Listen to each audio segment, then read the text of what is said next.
Right. Did you hike all weekend? Yeah. Yeah. You did. Yeah, ask me about it. Shoulders. Did you fall? Did you pass it out? Oh, look, there's Christina. James not just. Okay, I'm gonna call the meeting to order and let's start by taking roll from my left. B.G. Zimmerman, Ellen Johnston, Rob Domas. Elena Snow. Ron Giddens. Chris Van Martin. Okay, at this time, I'd like to let everybody know the meeting is being recorded.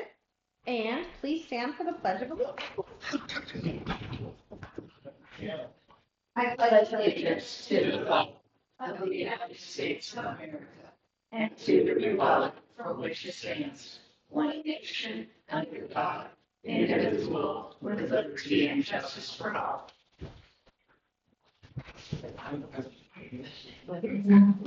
Okay, at this time, I invite any member of the audience to briefly address us on any non-agenda item. I think I'm the only one, maybe.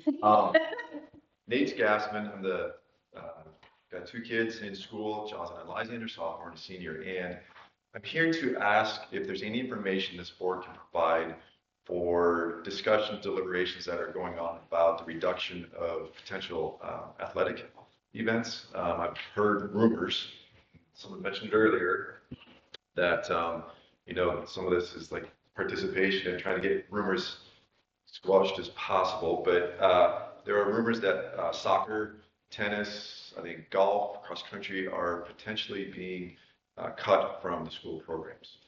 And so I'm here to ask if there's information for that. So we had conversations last year about cutting costs because it was just a pretty large number. It's increasing on a regular basis, cost of transportation, and participation isn't up in all areas, that's for sure. So I don't think there has been any conversation about cutting. You're the second person that's asked me that. Okay. And there was a person who called me, wanted to know if there was, when were we going to be doing away with speech and drama? There's speech for us, like speech and drama, I guess. So there has never been any conversation I'm aware of. I'm glad you asked this question. There's never been a conversation with the board or any subcommittees of the board of what sports should we cut. Okay. That's my take on it. Anybody want to correct me on that? Well, just that there was, and Elena can provide better insight than me, but there was discussion about cutting one like opening event or having it paid for, such as like the volleyball tournament, for example, that just went on in Frenchtown. They had to come up with a way, I believe, to pay for the cost of that. So it wasn't on this a burden on the school program. So non-conference games, and many times they're the most expensive because they're overnight and they're a long ways away. But I don't believe any of it I don't think that we settled on that event. I didn't think we had. Yeah, we did. Nick did that. Well, Nick, that's right. I talked to the coaches about that. Yeah, that was. Oh, okay. So, yes, at this time, nothing has been discussed or anything about the cutting of any extracurricular activities.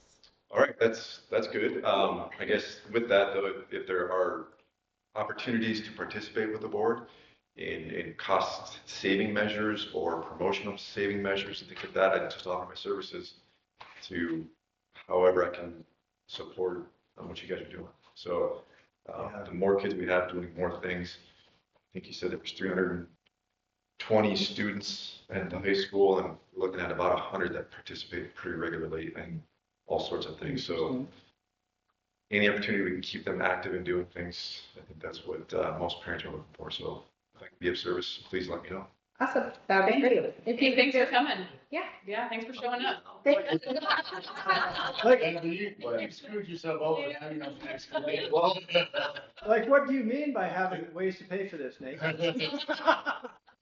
I don't have specific answers, but I think, There's gotta be a Forest Service fund in there.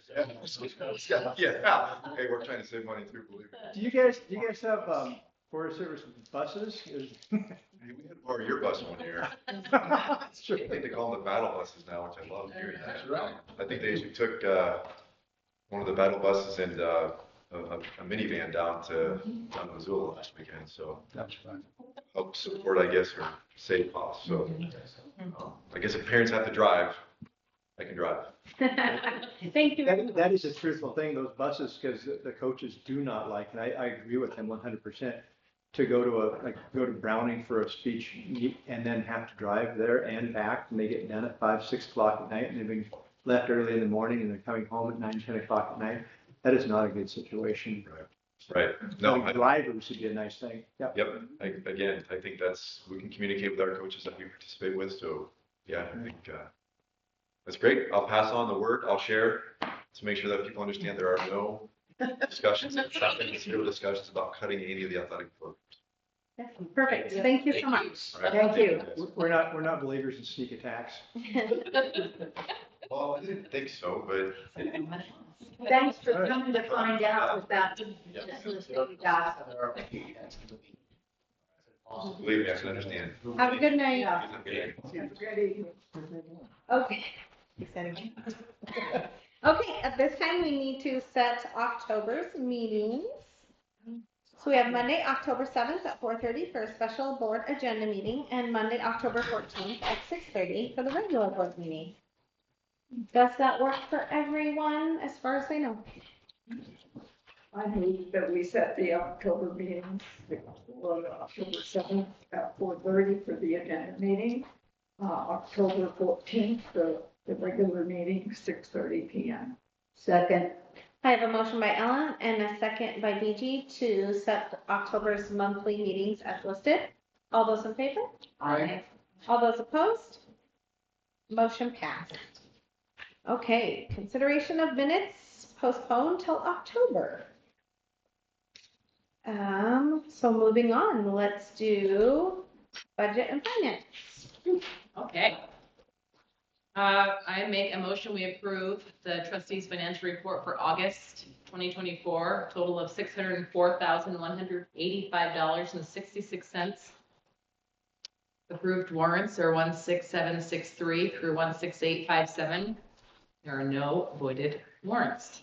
Second. I have a motion by Kristan and a second by BG to approve August trustees' financial report. Any questions or comments? All those in favor? Okay. All those opposed? Motion passed. Okay, leadership team. Start with Ms. Kidwell. Sure. 180.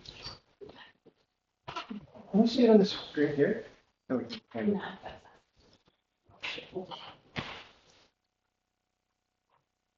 So we have some new little lockers in our house. They had a strong start last, was it Thursday. no, week, they've been there a week and 2 days. Yep. This will be their first full week. So they're adjusting. They're quite tired by the afternoon. It was a strong start. You can see how they're learning to go through the breakfast line and learning to, sit on the carpet with their teacher, and then the new playground's been hit. So I just wanted to share some pictures with you guys. So this is a tool that we created to assist all of our folks on our campus with finding items that are of frequent use. So we created a dashboard. All of those that you see are underlined are all links directly to whatever document it is that the folks are needing. I was able to answer an email today really quickly and said the para schedule is on the dashboard. Oh, yeah. So it's streamlined some things, and I think it's just been a very great addition. We've always had a shared folder on the drive, but any of you have ever worked in Google Drive, it can get really cumbersome, and it's easy for things to get lost. So we felt that this would be a helpful addition, and we've gotten some really solid feedback. Kind of a one-stop shop. Yeah, Mm-hmm. it's not within a folder, within a folder, within a folder. Correct. Yeah. In my drive it is, but not here, yeah. Attendance. So this is both this year and last year's attendance. We are down quite a few students from last year. We are at 582. We're at 538 right now. But that's taking the 107 from sixth grade and replacing it with 61 in kinder. So that's the biggest influx right there. You can see the other numbers are, I think it was third grade or fourth. Which one was the biggest increase, Janine? As far as numbers? Yeah, one grade level went up about 8 students. I don't remember which one it was. First, that's 11. That's new students. Yeah. But if you look at, so last year's is the little smaller picture that's on the left. This current year is the larger with the yellow on the right. So you can see the comparison. It was third grade to fourth grade, it's 75 students to 82 students this year was the biggest change. Attendance is going really well so far. We're almost to 95%. I mean, we're pretty close to 94 there, so that's looking really good for the overall picture. We are starting to get a few absences with illnesses going through the building, but colds are already showing up, as you can tell by my voice. And COVID is kind of lingering, unfortunately. Again, absences add up. Missing just 2 days a month means your child misses 10% of the school year. So 2 classes have already hit 95% attendance incentive. Miss Youngstrom and Mr. Flores' class have had 10 days so far. They have already earned their cookie. Then there's like another 10 awards that you can get throughout the school year. Added recess time, stuff like that. I really like that absence, 2 days a month. That's up to 10%. Yeah. I mean, So that was in the newsletter that I sent to I families. really like that. Yeah, I think it's to the point. It's only 2 days. Yeah. It's only, Yeah, but it adds up quickly. Mhm. So we talked about celebrations with our staff, and we talked about how the growth mindset just continues to thrive on our campus. We were grateful for the installation of this safety storefront. We're still waiting on the doors, but they're ready to be installed when they are delivered. Just a small part, right? That's Just, yeah, but I mean, at least it's visual, like the storefront is there, everything except the doors. And so, you know, parents have had some really good questions and are very grateful to see the addition. Some very positive feedback. Yeah, I mean, I've heard nothing but positive. Have you guys had any No, negative? I've had one. yeah, but I've had one, and he's just, how much is this going to cost me? Nothing. right, nothing.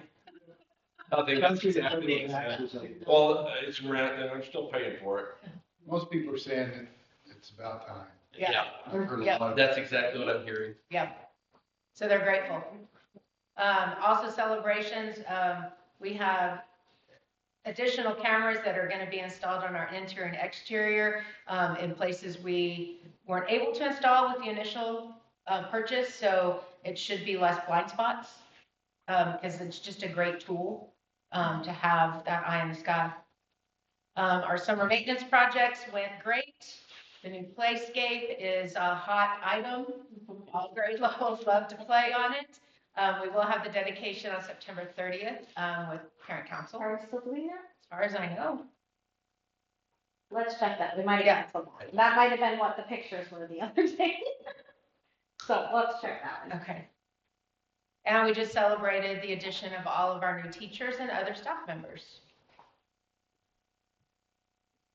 So we do have a parent council meeting tomorrow, so maybe we'll get more updates if it's not going to be September 30th. But we did get the sign installed. My husband actually in Kirby Pavilion came up on a Saturday and were able to install the sign while I pulled weeds. That sign looks really nice. Yeah, it's good. Yeah, Twisted Turtle was is the one who wrapped, so it's a wrap around there, and it came out really, really nice on that piece of metal. Yeah. And so it honors, you know, anyone who had a part in creating the new playscape for our school. And then some updates just to note, sixth grade is doing a really good job with the 3-period rotation. The kids settled right in and figured out first, second, third period. I think the teachers have done a really good job of creating a positively, highly structured environment where kids are finding success, even with a 3-period rotation. Also, we have freed up an ancillary teacher. So like right now, Leah Spencer doesn't have 6th graders during ancillary, so she's able to support 2nd grade students with some interventions and support. Yeah, yeah. The lunch is like, I think, the best thing that we figured out, to have each grade level separate, where they go to lunch and then to recess. Traffic patterns flow so much better. The energy doesn't get as amped up in the building. The cross traffic isn't there that had been there. It's just like, oh. Exactly, yeah, exactly. And the addition of the active supervision, where our 2nd through 5th grade teachers, they go to the front playground and they escort their students back. That active supervision just makes such a difference in the success for kids as they travel. So all of that combined has just been a really positive change. As well as our staggered release. At the end of the day, the bus line is so much more streamlined. The energy level is less behaviors amped up from kids. Anyone who's in that line is entering a bus, basically. So it's been a really good tweak as well, to support kids through the end of the school day. Teachers right now are in the process of using our Exact Path. It's a adaptive diagnostic benchmark that we are doing with all kids in the fall. So I've set the deadline for completion by the 20th, which I think is next Friday. But the majority, we've got a large majority of classes that are already getting that taken care of. And then that data then will be used to figure out learning paths for students. And then still waiting on OPI's partnership with Discovery, just as another resource for Montana schools, because they did partner with that company. And so I think Mr. Beagle's working on that connection for our district. And then we did have masked training last Thursday, so we were in the process of figuring out our benchmark for the first round, window 1, which is October 14th to November 22nd. OPI did give some suggestions on how to stagger those tests throughout the entire 6-week window. The beauty of masked is that it is done in the classroom.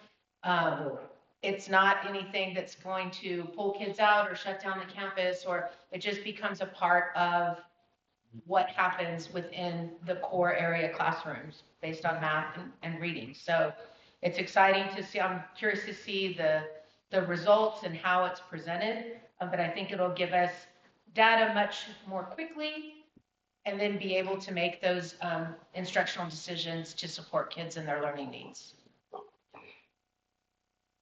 Then I had staff go through, and this comes out of our parent handbook. So it's our mission, vision, and then kind of our guidelines.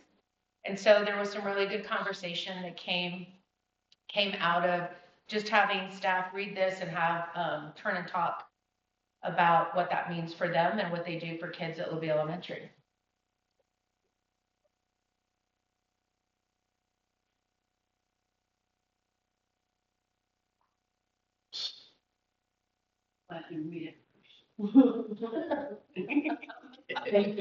So this is something similar to what I shared with you last month, but this is also what's driving our work in our collaboratives, in our MTSS, and our family and community engagement. Those are our big dogs. And so if you click to the next, first we'll talk about family and community engagement. So Parent Square is still a very successful tool for the teachers on our campus, as well as for like Helen sending stuff out or me sending stuff out. It's been a great addition. So we appreciate that was a decision that you guys made to make that happen. So it's still something that's used all the time. And then I did do a family edition of our LES Lager Nation News. And so I got a lot of good feedback on that. And so my goal is to do one at least one per 9 week, every quarter, yes. Yep. So then our big dog of instruction. So we continue to talk about how building an instructional culture is everything for what we do. And just talking about how the collaborative sessions really help us create a community of practice that deprivatizes what happens in your classroom, because it needs to be something that we take a team approach to, and continual feedback fosters continual growth. Oh, I love those. I just love those. Oh, the Anita Archer, yeah. I used Avoid the Void today. I used that one today. They'll fill it.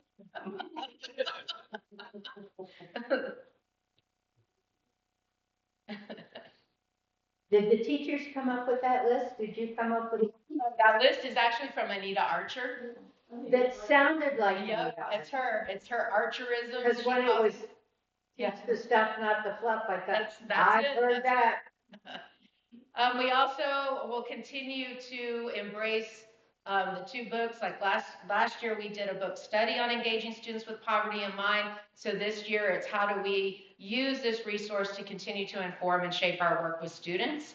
It just has a lot of great information on instructional practices, creating a culture and climate. It's just a really strong resource that we will continue to refer to, as well as respectful discipline. That's something we've been using at the elementary school for, I think this is going on the 3rd year, after Marianne Brittenham came and worked with our staff multiple times.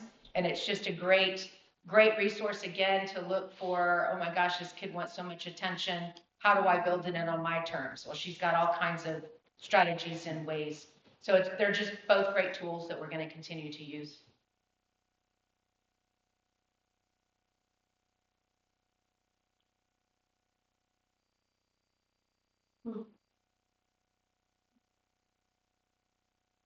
And then we talked a little bit as a team about that we cannot intervene our way out of a tier 1 core instructional or behavioral problem. So our focus really is how do we strengthen our core to meet 80% of our students. Yeah. And so I did share OPI's accreditation report. There's a link there that staff can access it. And just talked a little bit about the concerns about student proficiency and the growth in reading and math. I didn't dwell on it, but I think it was powerful, and I know that folks went to take a look. But just talking, and I'm using this week, this slide I actually screenshot and put in my agenda for our collaborative, because I think the questions can really help us focus on what we need to do to improve. So our rate of improvement and growth is not as strong as expected. The core is not meeting 80% of our students, especially in grades 2 through 6. And even grade 1 is really on the cusp. So how do we ensure a child is showing proficiency who shows proficiency at the end of kinder and even into 1st grade continues to grow and remain proficient? How do we continue to strengthen our core reading and math instruction? And what does it mean for a classroom practice? Is current practice good? Possible solutions? How is small group instruction being integrated into core instructional blocks? So these are all questions that drive our work and our conversations at our collaborative this week and in weeks to come. So we continue to focus on how do we differentiate instruction to meet the needs of our students. Engaging Students with Poverty in Mind has quite a bit of information to help teachers wrap their heads around what that looks and sounds like. And we're going to continue the implementation of workstations and our small group instruction during 90-minute blocks. And this just reminds us our district goal is still 90% intellectual student engagement that we will measure via walkthrough data that will begin later on this month. There's just links for teachers in here to our PIR PD plan, our instructional framework, which we refer to as well quite frequently. And then our other big dog is our MTSS when Tier 1 core instruction or Tier 2 or Tier 1 behavioral universals aren't enough. What's next? So it just reminds us that MTSS is a cycle, it's not linear. So you are using universal grading data, figuring out a robust core with differentiated instruction, creation of student support plans, frequently monitor their progress, interpret data, and ingest instruction. And that really can fit whether it's a behavior or it's academic needs. And this is our updated, this is all out of our MTSS handbook, but we updated our triangle that just shows our interventions at each level. So we included exact path because that is a new opportunity for intervention that we didn't have before.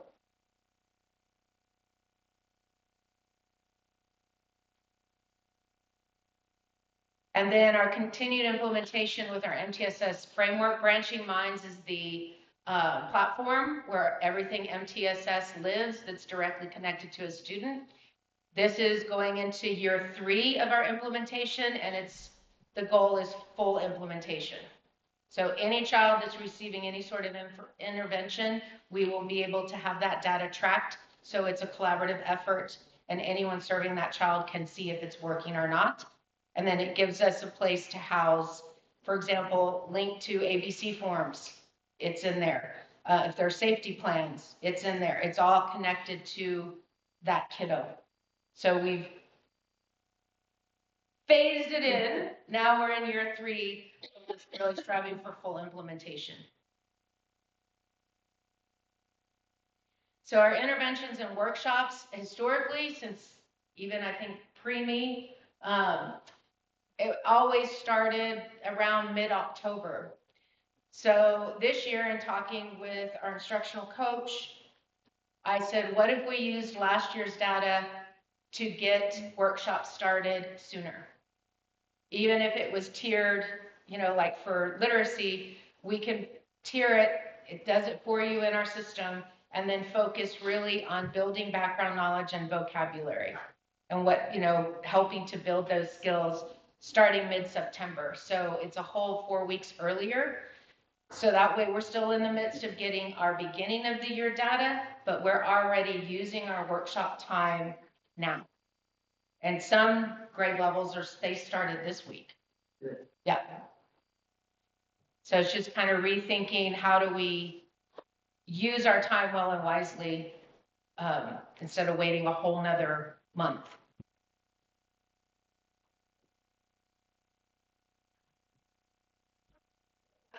So our climate surveys show that addressing student behavior needed to be focused. The district behavior planning team met in early August. There's the admin team and LES administration on that side, as well as some of the teachers from our building. Students at, that's hard to read. If I report, sorry. I'm getting old, I guess. Unsafe or dangerous behaviors, and then you can see the percentages up there. And then down below, students in my school demonstrate behaviors that allows teachers to teach and students to learn.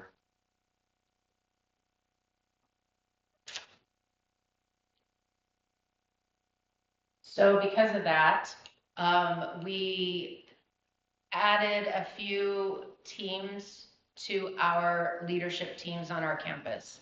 So the district-wide behavior planning team is new, and there are several of our staff members that are a part of that will attend, what is it, at least once a month?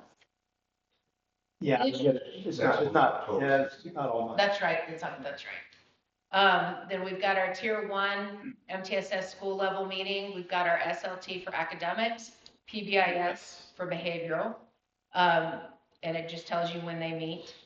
Our MTSS grade level content team meetings, those are Tier 2s. They happen during our collaborative times. minimum of 2 times a month. It could be 3 based on need. One of those is going to focus on behavior. And so our counselor and Mr. Gallagher will be running the MTSS Tier 2 behavior team meetings. And then one is on academics, which then the instructional coach and myself will be there for the academic piece. And then a new team that we created is our school-wide MTSS intensive support team. And we are meeting every Thursday. And so this team focuses on students that are receiving Tier 3 supports or could possibly need to receive Tier 3 supports. And it is all data driven, and it becomes a think tank where we look for solutions as a team to help students that are our highest need. So that the goal is that they have less of an impact, they get the support structures they need with hopefully getting back into at least Tier 2. And then we have our individual student support team meetings. Those are as needed. We've already had, 4 this year? That's also data driven. There's a specific agenda that guides the team. The teacher brings the data, and we can pull the data from Infinite Campus, our behavior data from Branching Minds. So it's a data driven team meeting that normally includes the parents as well. And it's specialized looking for what does that child specifically need. And then we've got parent council at the second Tuesday of every month. So the Teach Twos are getting retaught every school year. They are in the drive, and teachers have been working on that for the last 2 weeks. We are continuing our positive office referral program. That was the McDonald lunch, as well as rewarding those kids coming in and meeting Miss Kidwell or myself as a job well done as well. It's nice to meet those kids in that. Our mild and moderate behavior, severe behavior guide is on the. It's also on the dashboard. Easy to get to. You can pull it up and see what each of the behaviors are and where they fit in and how to record them. This LES you can click on it it pops it right up. The LES discipline flowchart as well, and it takes you right through how to take a behavior or moderate behavior, and then also your major behaviors as well.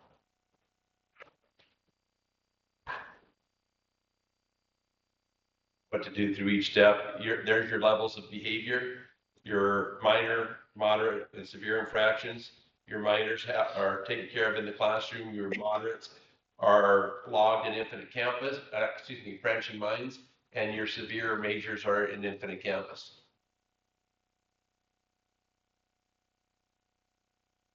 Then it gives an example of those disruptions, how they fit into that scale.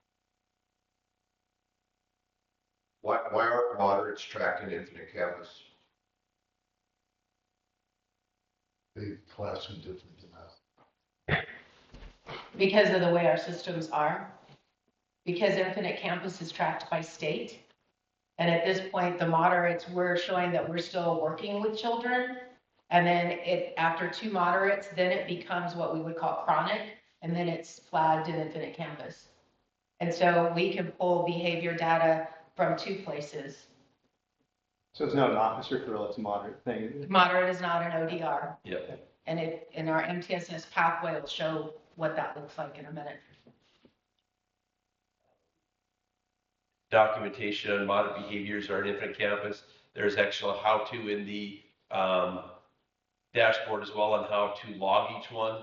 Each step is all digital, as well as Infinite Campus. It's all digital. Comes right to the desk. I get an email as soon as I have a office referral on either side of it.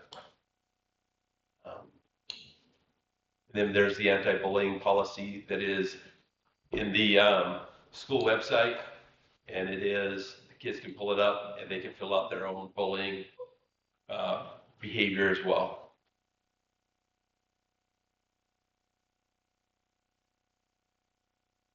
So this is a new pathway that was developed in order to, I feel it is connecting systems that we've had, but now it has thresholds, I think, that provides clarity for all stakeholders. So it just kind of, it outlines, if you click on the link, it makes it big. Bigger, yeah.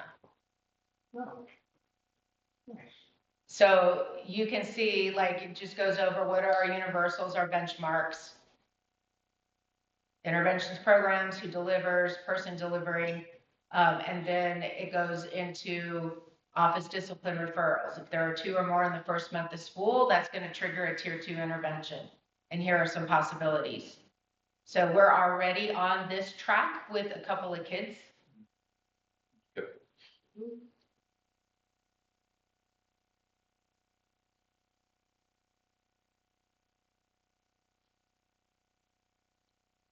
Here's your how-to on branching minds. It takes you right through step by step on how to fill one out. Again, they come right to my desk as soon as they fill it out and click submit. Let's see. There is a bottom section on it that actually goes into the antecedent of it. What is the cause of the behavior in the teacher's eyes, so that it gives me more information on how to deal with it. And excuse me, the moderate behaviors.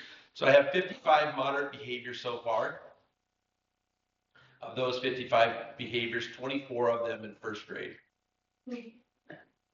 Wow. Yes, and 2 kids. Primarily 2 kids. 2 kids Oh, have we're a total working. of I just say there's 200 kids in first grade. 7 Yeah. each.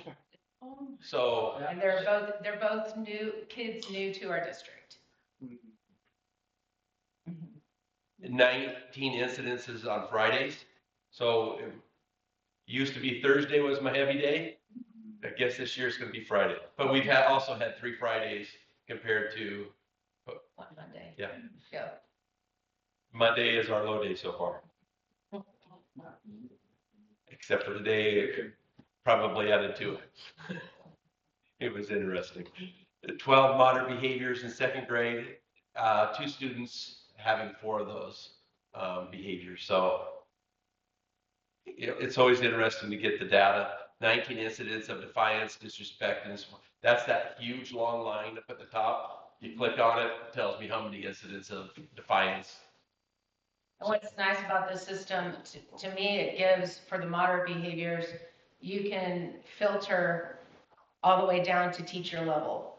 Like, so you can look holistically, you can look grade level, you can look at a couple of grade levels. Like if I wanted to do primary and upper elementary, you can do by location. So it's just a great way for us to look for patterns and trends. And this is what we take to PBIS. And the 12 o'clock hour has 10 incidents. So primarily, probably recess is my best guesstimate. Recess time, we're coming in from recess. So there's the moderate behaviors. We also have a how-to on Infinite Campus for submitting an office referral. Again, actually this one comes both to myself and Ms. Kidwell. We get an email as soon as the teacher hits submit. There's a how-to on how to fill it out step by step. 17 incidents or major referrals so far. 30 students involved. Now, some of them could be, when it says 30 students involved, it could be a couple of them could be a victim. So you don't know exactly the number of students that were doing bad things, but there were 30 students involved in the 17 events. Inappropriate physical touch, there was 1 case. Abusive or inappropriate language, 2. Defiance, 3. Physical altercations, 5. Mostly around the PE time period. Sexual harassment, 1, and disruption, 1. There are a few little, 2 of them had others, and there was 1 threat. So, active supervision is a non-negotiable in the building. Our students are escorted everywhere in the building, and we've really upped that this year with having teachers go and pick them up. The only class, our grade level, that doesn't go pick them up is 6th grade, and we deliver them back to the 6th grade pod from the outside playground.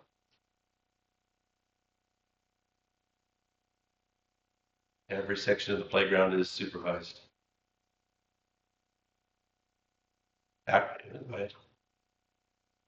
There are new playground equipment has made recesses a little bit more challenging because some of the balls are getting up on the roof.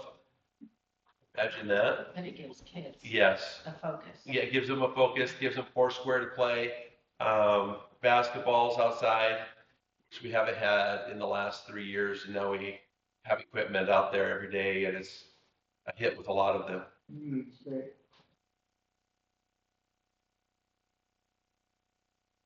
You can skip to the next one. So we did show that it's a short, video short on the benefits of recess. I can tell you I've watched, this is starting year 4, and I have observed the last 3 years of what I would consider kids that already struggle and are often marginalized, sitting out with their head down for days on end at recess. Those are the kids that need it the most. Recess is not a privilege. It is part of our daily instruction. And so we made it where that is not something that can be taken away. That's great. Where a kid sits with their head down after eating lunch for days on end, or they didn't finish a packet of work and they're kept in instead of, so if academics are important for making up, you need extra time, then you work with the families. You've got from 3:30 to 4. They can, work with family. I mean, many of our teachers do that, and kids stay later for catch up or reteach or tutoring if they've been out a lot. But keeping kids in from recess is no more. Good. Awesome. And this was just there was a STEM activity. This is in Mrs. Thomas's 3rd grade class.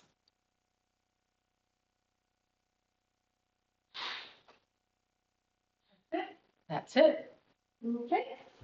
Thank you. Mr. Jordan. You want more now? You must be worn out. Both of you. Mr. Jordan. I have plenty to do.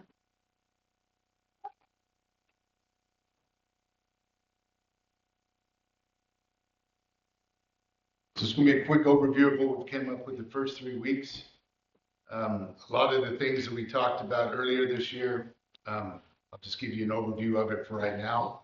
Here's our student count. If you take a look at how it works, this was interesting to me because if you go our 7th grade, moving to 8th grade, so the colors kind of track where they go.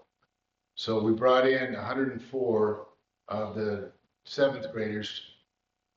They have lost 6 kids from that class. So these were interesting numbers, the minuses. Our 8th grade class, which is the one class we did not need more of, we got 13. So we are bursting at the seam. And when you think about core classes and trying to get 25 kids in a class, now we're pushing 30 in most all of those freshman classes. And Mr. Bean is going to retire soon if I don't do something to help, especially in PE. That's a tough one. So that class is still the largest of our schools. The 9th grade class, moving to 10th grade, they gained 8. This is an interesting number to me. The 10th grade dropping that much. And I ran this afternoon. I couldn't give you exact reasons of where. So we have a master spreadsheet of those coming in, those coming out. So our brand new students, we had 26, we had 23 move out of our district, but this number is big. And if you think about, these are the kids that started middle high school, mainly high school, quit, and now they're coming back a year. So you think, okay, yay, they're coming back, celebrate them, hug them. That is a year under their belt that they are behind, and credits, and oh my goodness. scrambling around with a tight 6-period day is really, really tough. So when you take a look at the sheer number of our kids, I didn't put it on there. I think we're at 358 for the high school, 185 for the middle school. So our numbers are up. Those numbers aren't, there's a lot of skewed numbers in there. For instance, our seniors, it shows we have 78. I think we have 10 up here at the all school. So that's not the number of kids walking our building. That's the number of kids in the total class. But yeah, overall, I mean, I wouldn't have never thought that we were 6 kids less than we were last year starting it, especially getting 18 kids coming back.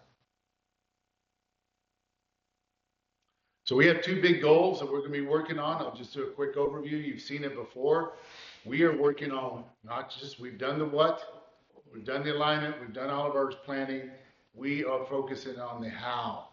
So everything we do in our current lesson planning, unit planning, power standard planning is going to be focusing on what are you doing in the classroom, what strategies are you doing, and then most importantly, time to reflect on how well it went. So we had our first departmental meeting last week. We started this during our PIRs before kids came in, and they were to bring in how they organize their weekly lesson plans. I've been here for Libby forever. We don't hand in weekly lesson plans for teachers. There's a lot of autonomy when it comes to that. It's really ran by the department. They outline basically, here's the structure of English 9, English 10, English 11, Algebra 1, Algebra 2. So the what they're teaching is very much outlined in the curriculum, but now how they're teaching it is what we got to teach them, especially with a brand new English department. Those guys are just a sponge right now on trying to come up with organizing things. I mean, I think I've got like 4 teachers who are just like, man, they are locked into my brain, how I do my thing. I'm a very concrete kind of a guy. And so I'm praying the more I give those as examples, the more I can get the young teachers to do that. So anyway, that's what our conversations have been in our departments, and we're going to continue this. Believe it or not, we get Kristen 1 more day. So she has been instrumental in this, and she'll come back and see the growth of our new teachers. Like the elementary, we had the same behavioral goals. It came from the survey that was sent out last time. We redefined our tiered system. In the past, last year, literally, we started our behavior intervention team, our school leadership team, and then we had departmental teams, and that was our 3. What they did in each one of them was our live and learn, especially after listening to all the teachers and what we need to do behaviorally. So what we've done is we've created a tier 2 team this year, and we flip-flop things. So this grade level team, 7th and 8th grade teachers meet together, 9th and 10th and 11th and 12th. We've had 1 meeting before school started, and then we're going to have 1 each week. The first week, it was going to be about behavioral. The second week, we were talking about academics. The third week was going to be talking about departmental planning for how our lesson plans are going. But as I go to those first 2 meetings, the behavioral and the academic, they've just not separated. So we're just going to combine those. So those are going to be 2 out of 4 weeks a month. Our tier 2 teams are going to be meeting to talk about kids' academics and behavioral. What I really like, go back for just a second. What I really like about that is from the first week, the second day of school, we had our first tier 3 referral due to the pre-meeting they had before school started and our new moderate behavior system that we'll talk about in just a second. But I like that we were already up and running, and due to the kid having some baggage from the 8th grade year, we were able to immediately jump into our WIN team, which is our 10-3. WIN stands for What I Need Now. That's where we're meeting with the kids and the parents and finding out what is the underlying thing. We all talk antecedents. We always talk about what they need. And if they don't get a voice in this process, then creating a behavioral plan is really irrelevant. You can't hand it down. You got to work with them on that. In this same SARC, we've already had 10 students come up in these teams that have gone to SARC. So now we're collecting the data for them, and we'll take those back to the team meetings starting next week. And we already have at least 5. I was trying to organize that today on check-in, check-out, and our blue cards, which is a tier 2 support. What you need to know, this is kind of, you guys, it's a hot topic. Believe it or not, cell phones is a topic this year. Don't know if you guys have heard about that. So we did our whole, better be good, it's coming. We're going to start enforcing it. Last week, man, I was in the honeymoon period. I thought, all right, they're really doing it. I kind of joked with you last Monday that they're hiding it more now. I mean to tell you, 6 of them. I had 6 in my desk after the end of the first day. And they weren't even on them. They weren't using them. They just had them.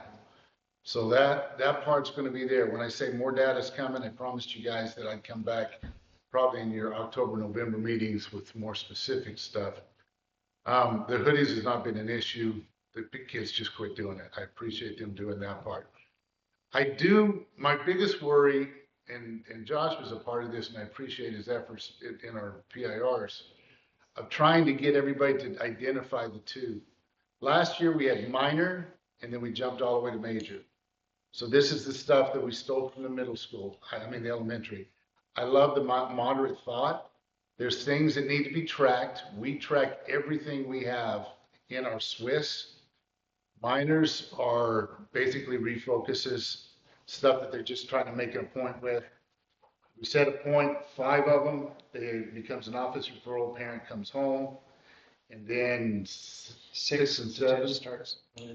And then Mark worked with the teachers to come up with the automatic triggers. For instance, we had a kid the second day, got 2 moderates in a day. Well, 2 moderates in our world is a big deal. That's an office referral, it's a lunch detention. But because of his baggage last year, that triggered us right into our tier 3 win meeting that I was talking about earlier. So if we wouldn't have done that, if the teachers would have just had it like they did before, we would have assumed that that was just a minor thing. But the teachers are like, oh, no, I already gave them 1, 2, 3. And I like the new form. The teachers have lots of input on this. I tried this before I send them to you. I do agree that we need more work on that. We still have teachers that have quick triggers, but that's just everybody getting used to the new terms. But I think they're adjusting to it. I know the teachers seem to be. The second thing that I really like to see is, or that I'm looking forward to, we are really wading through this. We needed time for tier 1 skill-based supports. And so with our new commitment to Edminum, that's the overarching thing. But Edminum has 3 components to it. It has Exact Path, courseware, and then there's another one called Study Island. But without trying to muddy the waters, this is now a district-wide diagnostic, and we have now completed all 3 of our diagnostic assessments, 7 through 12, reading, language arts, and math. It's not, when I say completed, we've got 80 kids in the class, and we've got 58 of them done.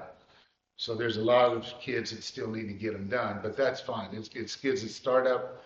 The reason it's important is the data that we're going to use. Here's an example. This is us converting the Exact Path data to a form that we're used to. Everybody knows green, yellow, red. So this is what it will look like for the teachers. And I got a better view. Don't be reading all this. So don't look. I got lines through them. You can't see names. So don't be trying to act like you want to look names. But the point in that is when I show you a closer one, I'll tell you what these lines mean. So go to the next one. So here's an example of this person. What I like about it is this is all reading. I'll go back one, I'm sorry. No, I didn't copy it enough.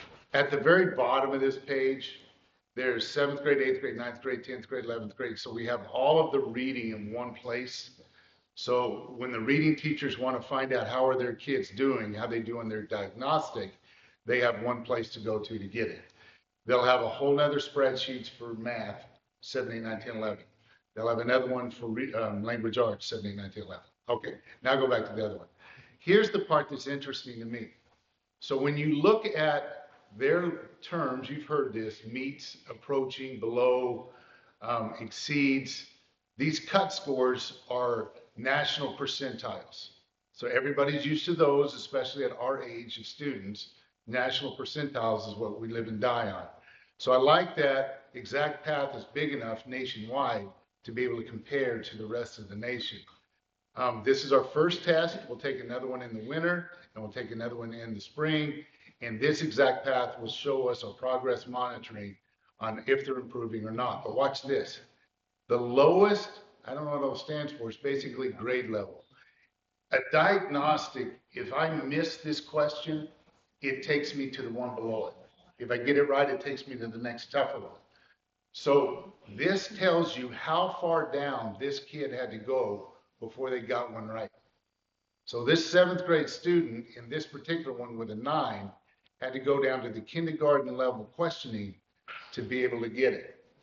So now the key to all of this is now, once these are established, Exact Path program naturally builds skill-based lessons for this particular kid, depending on how he answered each question.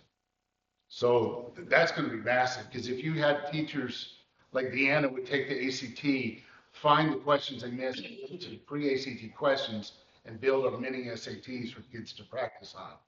This is made for them. So we're excited to see how this thing plays out. All right. Here's just a slide of the current participation for athletics in high school, and I guess this whole page shows middle school or two. So good numbers consider our population. Football 38 athletes, middle school 27, volleyball 24. We have 3 teams of volleyball. Boys soccer 16, girls soccer 18, golf 9, 2 of those, and also in girls soccer, 8th graders are playing up, 2 of them. Cross country 23, middle school 9, LES 6, and again there's also LES numbers up there above in football and volleyball 34 and 28. Cheer 17 athletes, high school 151, 9 through 12. So that's like 50% of the population are doing extracurricular this fall. Middle school 63. And then LES, there's 72 participating. Total of 289 students and all activities 5th through 12th. So those are some good numbers there. Just want to show you the participation level.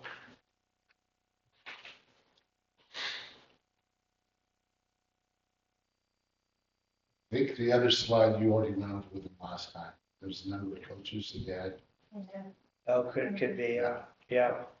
And I try to get a slide on there, the new thing that I'm doing with tobacco education, but I didn't get it in time, so that'll be coming for sure next board meeting. How we're trying to handle education for students that are caught, and also looking at hopefully some prevention avenues too, for hopefully steering students away from attempting those things. And didn't get a chance to put that stuff in. Quick summary of what he did is when a kid, if he has a vape, even if there's high probability that they have a vape, because catching is tough. But if you're kind of dead to rights, but you didn't actually catch him puffing it, he's got, what's the name of the program? It's from Stanford University. It's called Tobacco Toolkit. So there's up to 9. They're the only ones in and out in that 10-minute period. But they said they were doing it. So I call home, talk to the parent, tell them it's very obvious that this has to be them. We're not going to give them an MIP because we don't have the hard physical evidence, other than the video that it's pretty evident that they were the ones. And a letter goes home explaining a little bit about the education and what we're doing versus suspension. And it also states the program. It's a 40 to 60-minute program on vaping, and specifically nicotine, because it was nicotine, it was vape. If it's THC, it'll censor THC. So there's also a marijuana lesson that they can watch too. So they got a lunch detention until they finished it. and they each had to go, I think, a little bit into their next period. And then they get a completion that I get. They fill out a booklet as you're going along with some things. It was really interesting. And one of the questions that's asking them, kind of like, what's your next step? And the one said to go cold turkey. The other one said to stop by summer. And the one parent, I said to them, are you aware that all of your son vapes? And no, they don't vape. They don't vape. It's okay. Well, they probably don't do it in front of you, but he did get caught last year on the bus doing it. And, it's obvious that he's going to go through this program, and she appreciated it. And then I kind of talked over it with him, and with that letter, the booklet went home to the parents too. And there's some more educational sites they can go to.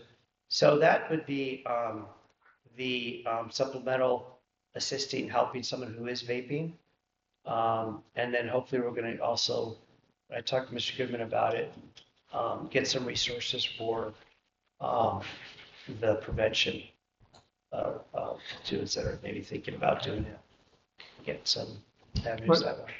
So that Stanford cessation class takes like 40, 50 minutes? That one, there's 2-hour classes or 4-hour. So if they get caught again with no physical evidence, first time, MIP, plus the education.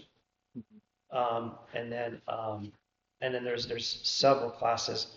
So, and there's also elementary, middle school, high school in some of the classes. And then there's also some longer ones. There's some that are standalone. There's some that a teacher could go along and do with. So would that be something that would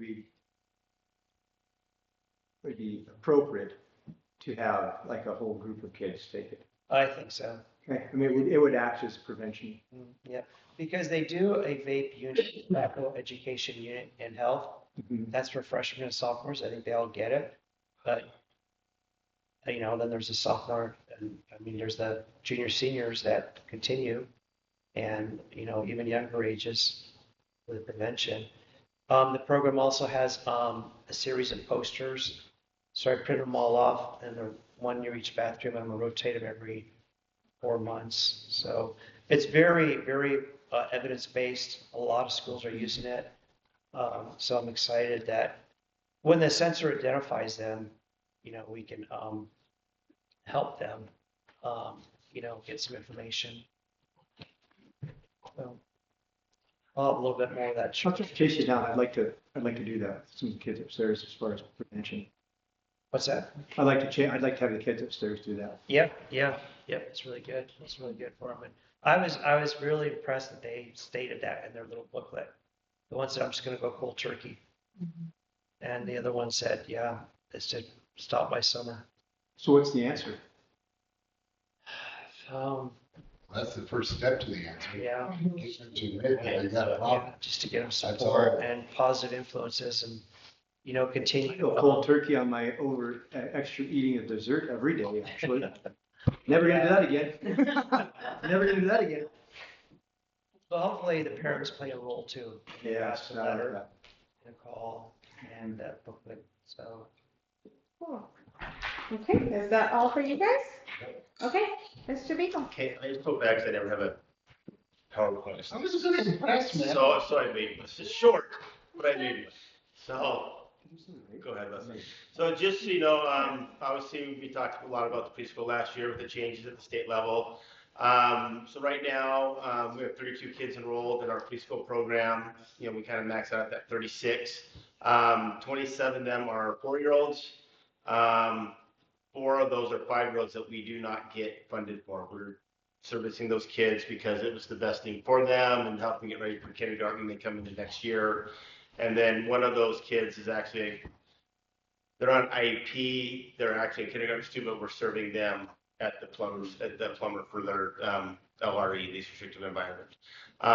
We have child fighting coming up here the 16th to the 20th. The assumption is that we're going to pick up probably 2 or 3 more kids. I sent one your way today. What? I sent Good. that your way today.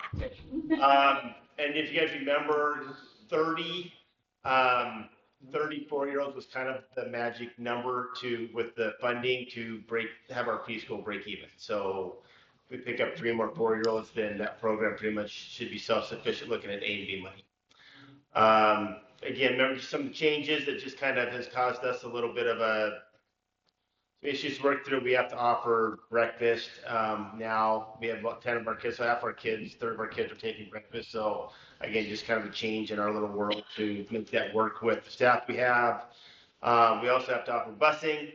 So I currently have 3 little preschoolers that we are, we're actually running off our sped bus route. There's 3 or 4 that ride the bus in the morning to the preschool, which is fine. It's the after school problems because the preschool gets out at 2:45. The elementary school doesn't. And we have kids who potentially could get out of school at 2:45 in my building, wouldn't get on a bus into the elementary school until 3:30 and get home at 4:30. So we made the decision. I made the decision that we weren't going to do that. So, and it's a pretty short little route. So we're actually taking them on our sped. So just so you guys know that. And then they kind of changed the data collect that we need to do. There's 4 different data points throughout the year that we have to do. I'm just ready to turn the first one in.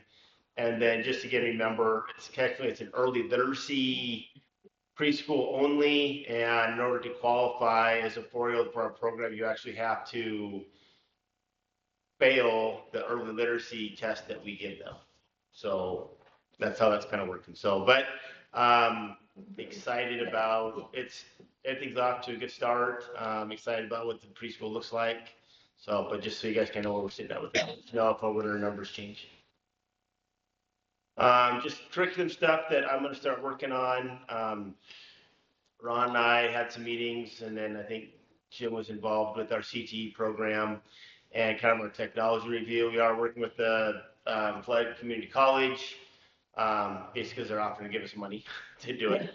But it's some great stuff. So we're going to kind of look at starting to do, I'm going to put together a review of our current VOTEC CTE programs along with technology and kind of see what we can do maybe the grades 5 through 12 level to make sure that our kids are getting exposure to Microsoft Word as much as the Google Docs and then that CAD system, and then just kind of a curriculum path just to build up through some of these CNC machines. And we're working just how some of the industrial industries are going now. If there's more technology, computers and machines involved than it is just manual labor. So I guess we want to make sure that we have a program in our high school that is meeting the needs of our workforce, and our kids have the skills when they do walk out that they can hopefully just have some skills to walk in for some jobs if they choose not to do a college career path. So again, I know Ms. Kiddo will talk a little bit about it, but the math testing that's going on now, we piloted last year. And I didn't see my table, I apologize for that. So we're year 1 of the new testing implementation. So it's spending, I don't know, way too much time taking care as the school testing coordinator, just with the webinar trainings that they've been having with the new training and setting up to make sure that we have all of our documents turned in for our testing procedures and our security procedures and our trainings and all that kind of stuff. So it's just been a lot of spending some time on webinars and watching videos and kind of talking with the people at OPI to get just so we're ready to go for that. So it's just kind of a new little world that we're working on, but it should go well. And then you saw this before, but instead of taking 1 big test in the spring, we're taking 3 shorter tests throughout the year. Been working with the grade level teachers to we can actually pick those math tests, or it says 3 to 5 math tests. We can pick the ones that we want to use or take during those windows.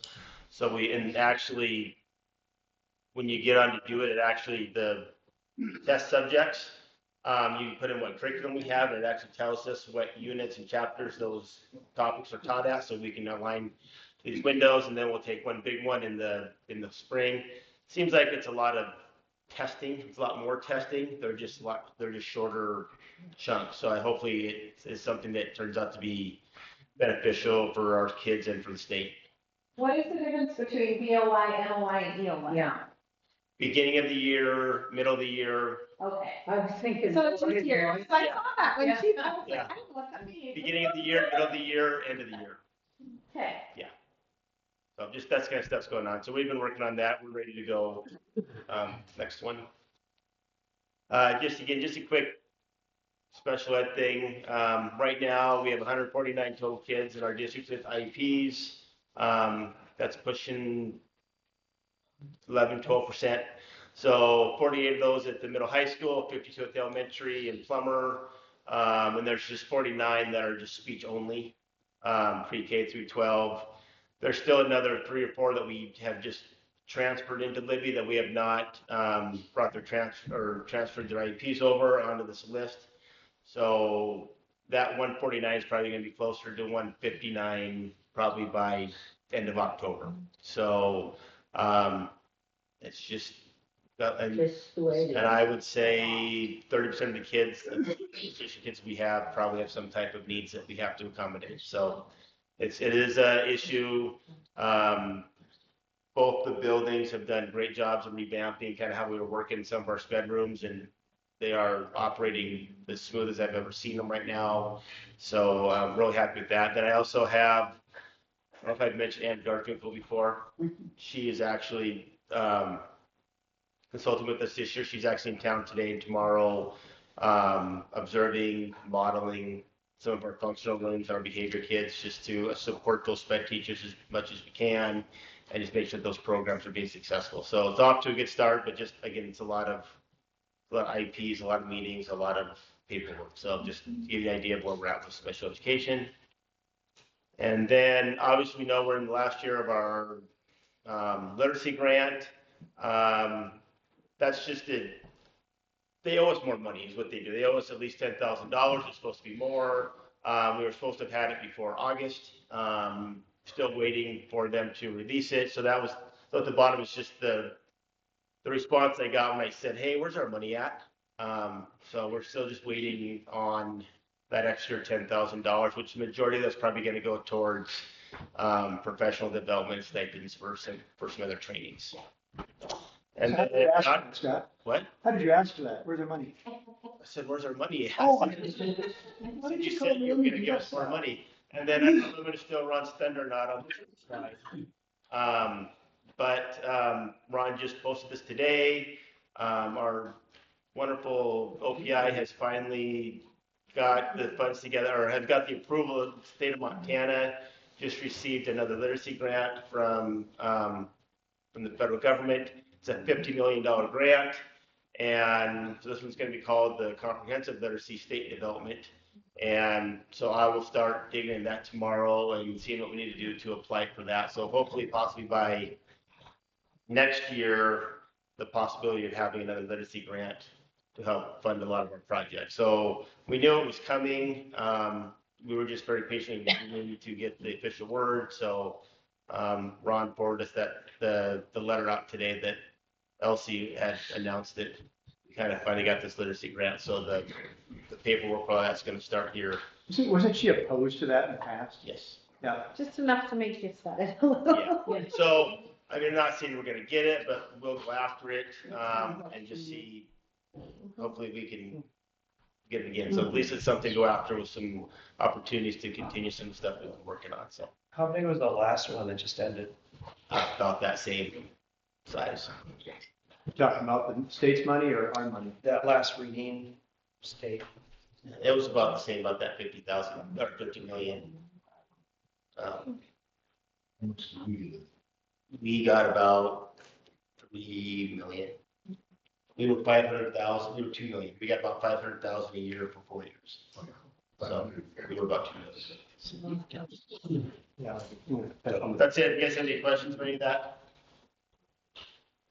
Oh, so we just, the 5-5-year-olds, that's just, I mean, we don't get A and B for them at the kindergarten level? I mean, No, because they said with the early literacy, we cannot retain any kids in kindergarten.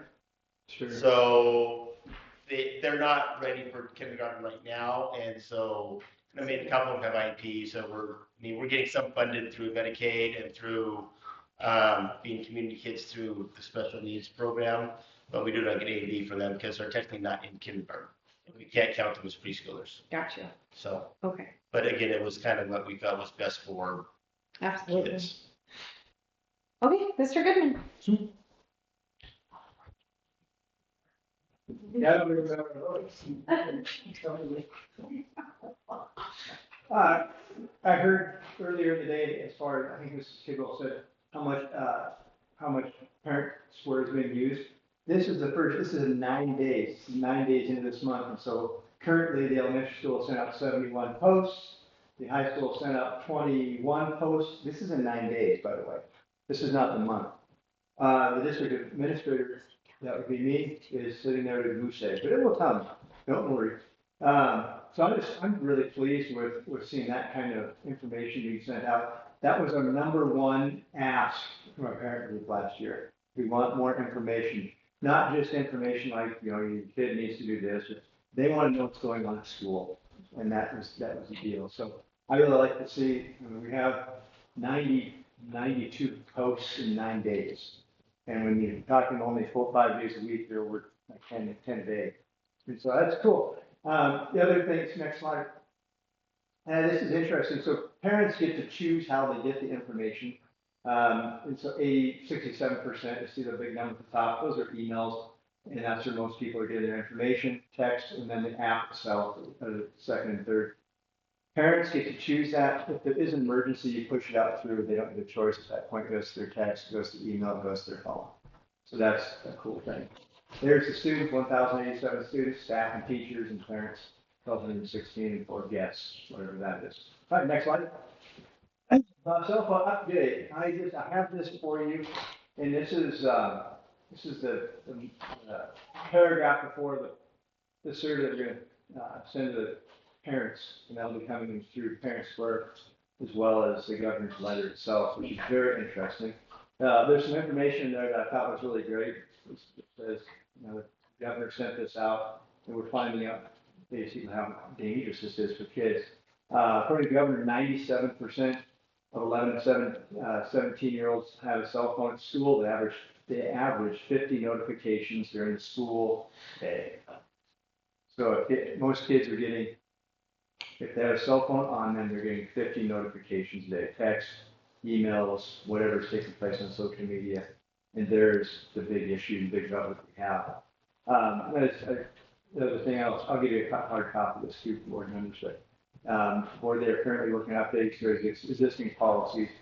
The big ingredients that I see on this, I want to know the parents are at, and I want to know how we can help parents understand.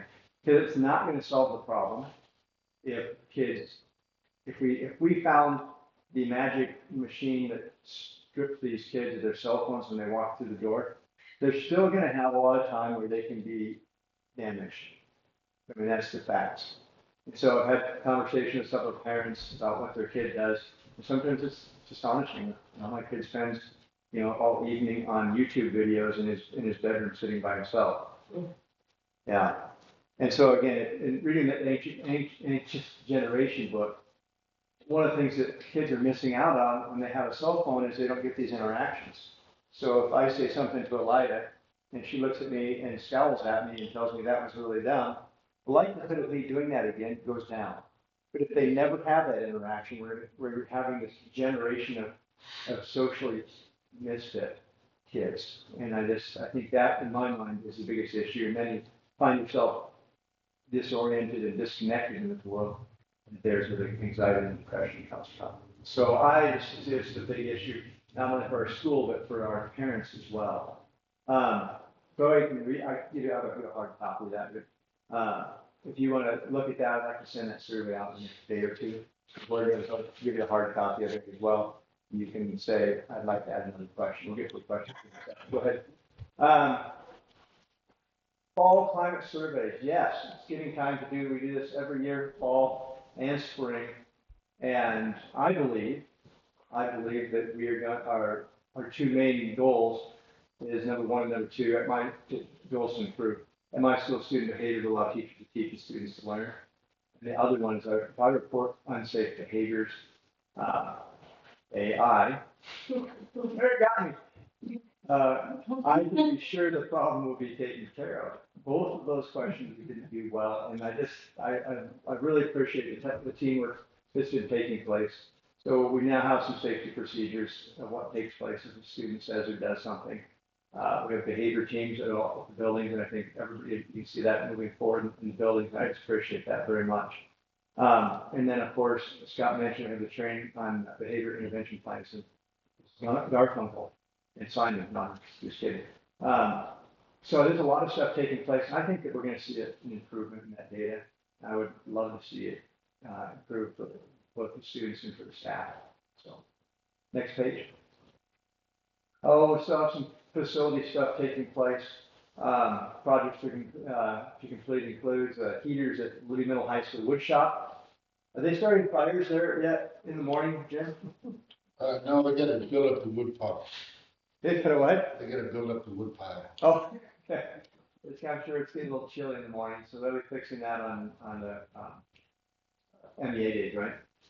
LAS heater at the gym. There's two heaters in the gym at the elementary school. One of them's dead, and the other one is been there for 16 years. The fear of having that heater break down is not a good thing. It's supposed to have two heaters. It's supposed to have for redundancy as well.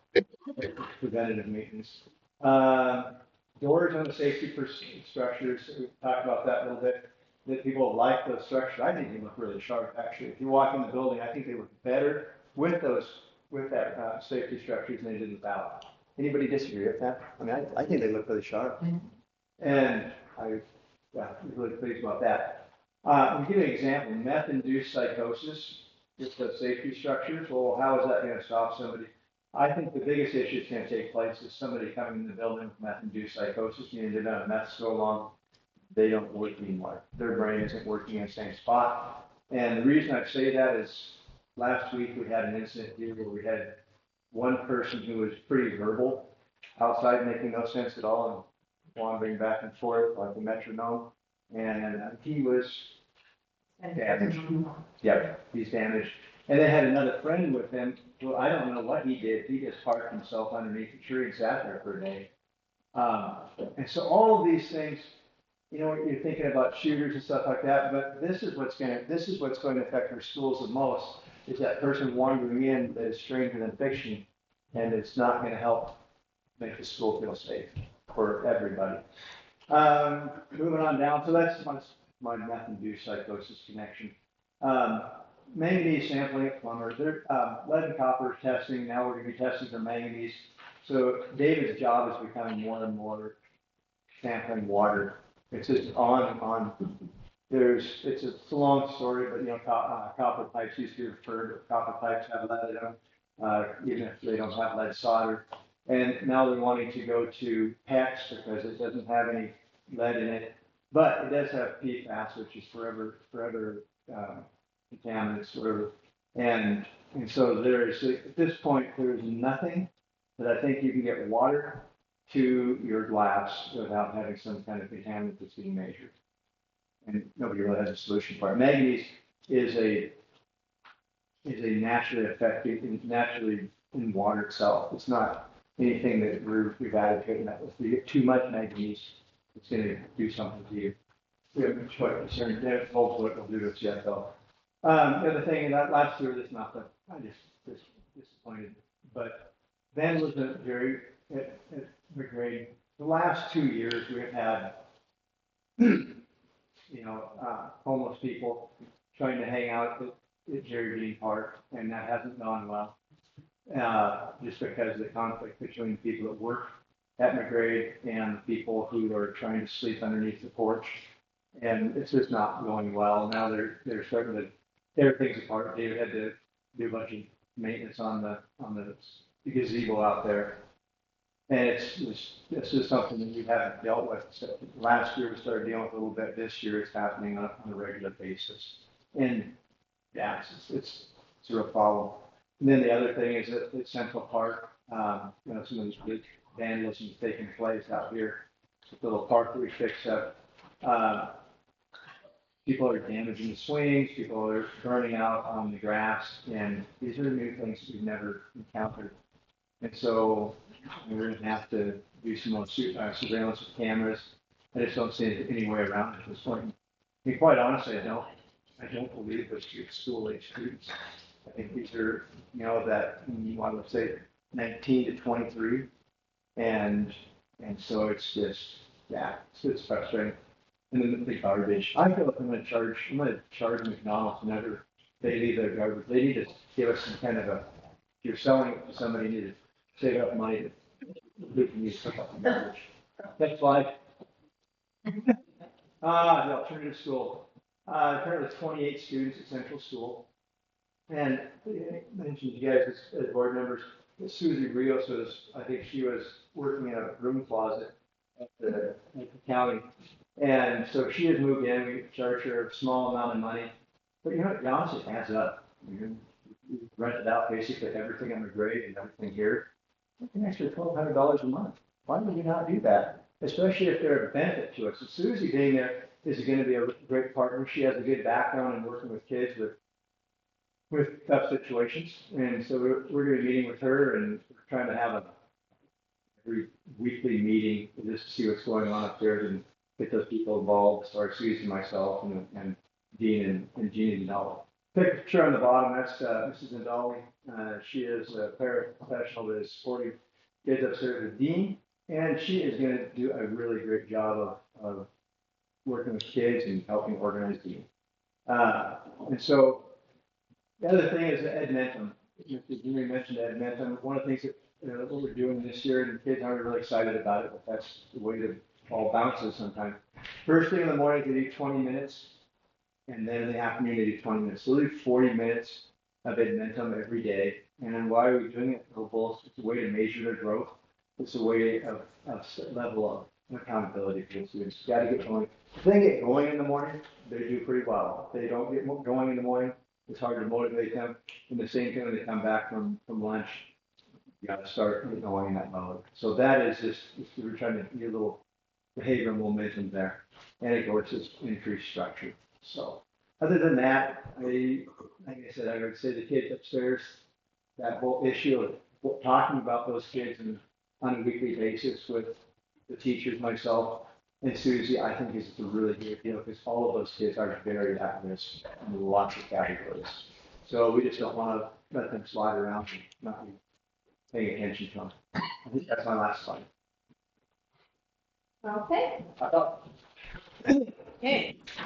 Then we are going to move on to personnel. We have one resignation that we need a motion for, please.